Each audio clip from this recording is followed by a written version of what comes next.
오늘도 모세를 통해서 주신 하나님의 법, 율법이죠. 613가지 중에 몇 가지를 살펴보겠습니다. 먼저 1절부터 9절까지는 살인자를 알 수 없는 피사체가 발견됐을 경우입니다. 제일 가까운 성읍 모든 장로가 아직 멍에도 매지 않고 부리시도 않은 암송아지를 취해서 물이 흐르고 간 적도 씨 뿌린 적도 없는 골짜기에 끌고 가서 목을 꺾어야 됩니다.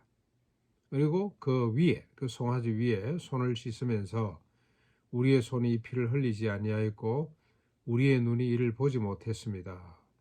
여호와께서 성령하신 주의 백성을 사하시고 무지한 피를 주의 백성 중에 머물러 두지 마십시오라고 말을 해야 된다는 겁니다. 그러면 피 흘린 자의 죄가 사함을 받게 됩니다. 그 말 전체가 깨끗해지게 되는 거죠.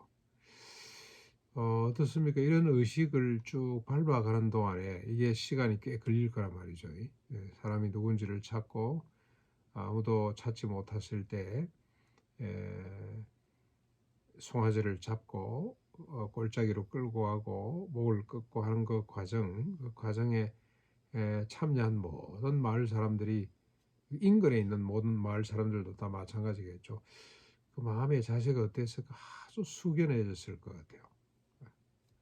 그 죽은 사람을 애도하고 죽음이라는 살인이라고 하는 이 끔찍한 죄를 마음속 깊이 새기면서 참 하나님 앞에 새롭게 되는 시간이 되지 않을까. 누가 죽였는지는 모르기 때문에 어떻게 할 수는 없지만 하나님이 처리하시는 거죠. 그 마을 전체 사람들이 생명에 대한 존엄성, 그걸 아마 뼈저리게 느낄 것 같습니다. 뭐 의식이 중요한 게 아니라 그럽니다만은 이 행식이 의식을 또 만들어내기도 하죠. 행식이 중요하지 않을 수도 있는데 행식을 갖추는 동안에 우리의 의식이 만들어지기도 하겠다. 그래서 행식, 의식, 예식 이런 것들이 참 중요하겠다는 생각이 듭니다. 그만큼 사람의 목숨을 소중히 여기는 마음이 이 율법 정신이라고 할 수가 있습니다. 그런데 여러분, 한국에 참 발전된 나라고 참 좋은 나라라고 생각을 하는데 한국에 1년에 무연고 사망자가 얼마나 되는지 아십니까 혹시? 3만이 넘는데요. 3만이. 그래서 요즘 그 행여 환자들, 뭐 원인도 모르게 죽은 사람들이 너무 많기 때문에 어떤 시신 처리도 곤란하고, 그래서 요즘은 시신 기증을 그렇게 의과대학에서 별로 안 좋아한답니다. 시신이 차고 넘친다는 뜻이겠죠. 그 지난번에 우리 신근 장로님 시신 기증을 하려고 그랬더니 안 받는데요. 미리 살았을 때 하지 않은 사람은 안 받는다. 그만큼 시신이 많다는 뜻이 되겠습니다. 옛날 우리 쉼터할 때 자유의 집이라고 있었지 않습니까? 영등포. 거기에 백행사라고 자유의 쉼터 담당 경찰이 있어요. 근데 그 경찰은 뭐 하는 사람이냐? 죽으면 시신 처리하는 경찰이에요. 조사를 못 한답니다. 왜 죽었는지 모른답니다. 그런 사람이 너무나 많은데 이스라엘 가운데는 무연고, 원인을 알 수 없는 시신이 떠올랐을 때 마을 전체가 나서서 하루 종일 하나님 앞에 회개하는 이런 절차를 밟으면서 생명이 얼마나 소중한가 하는 것들을 뼛속 깊이 새기는 것 같습니다. 10절로 14절에 하나님이 넘겨주신 포로 중 여인을 마음에 들어서 아내로 맞을 경우입니다. 그 여인의 머리를 밀고 손톱을 베고 포로 이복을 벗고 부모를 위해서 한 달 동안 애곡하도록 한 후에 부부가 되는 겁니다. 그 후에 기뻐하지 않아서 그 여인을 가게 할 때, 그 여인의 마음대로입니다. 그 여인의 마음대로 가게 할 때 결코 돈을 받고 팔지는 말아야 됩니다.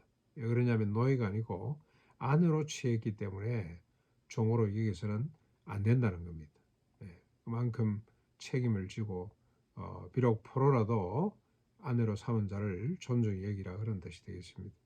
15절로 17절 참 이런 법도 다 있습니다. 두 아내 중 사랑하는 아내가 있고 미워하는 아내가 있는데 자식을 같이 낳았는데 미워하는 자의 자식이 장자라, 장자. 아들이 장자가 됐습니다. 그러면 어떻게 해야 되냐? 장자권을 그대로 인정을 하라는 겁니다. 왜 그러냐? 기력의 시작이기 때문이라고 했습니다마는 어미의 상처가 아들에게까지 물러가지 않도록 해야 되는 거죠. 어미는 어미고 아들은 아들이고, 그리고 그보다도 더 중요한 것은 결혼이죠.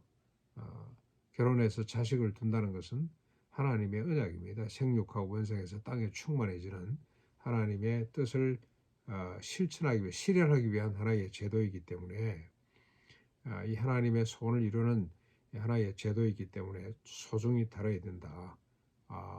비록 미워한다고 해서 가족으로 인정하지 않거나 자식에게까지 상처를 주지 않도록